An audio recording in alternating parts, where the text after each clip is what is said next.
هنا لما وصف افضل مدرب في العالم ميسي، انه يراقب الان، انه يمشي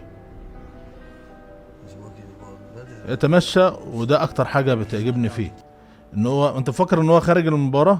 ده هو مشارك في المباراة، بيحرك راسه يمين ويسار زي الاسود يا اخي. شفت الاسد لما يجي ويروح على الفريسة ويفضل ايه يبص كده لحد ما يحدد الفريسة اللي هيروح ينقض عليها؟ عارف بالظبط ايه اللي هيحصل، راسه بتتحرك باستمرار. انت فاكر ان هو ضايع؟ هو عارف هو راح يعمل ايه. خلاص عرف افضل واضعف اللاعبين في خط الدفاع، عرف انه يخترق منين، راقب ثم خطط ثم نفذ. 5 ولا 10 دقايق رسم خريطة في دماغه وفي عينه، وعرف بالظبط المساحات اللي يقدر يخترق منها، وساعتها بقى يبدأ يتحرك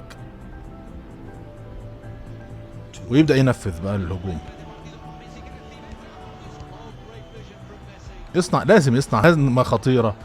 هم ما جابوش الا الهجمة دي بس ليه؟ ده في اهداف كتير، لكن ده ميسي بأقل مجهود وبذكاء وما تعبش، ويعرف ياخد اللي عايزه من المباراة.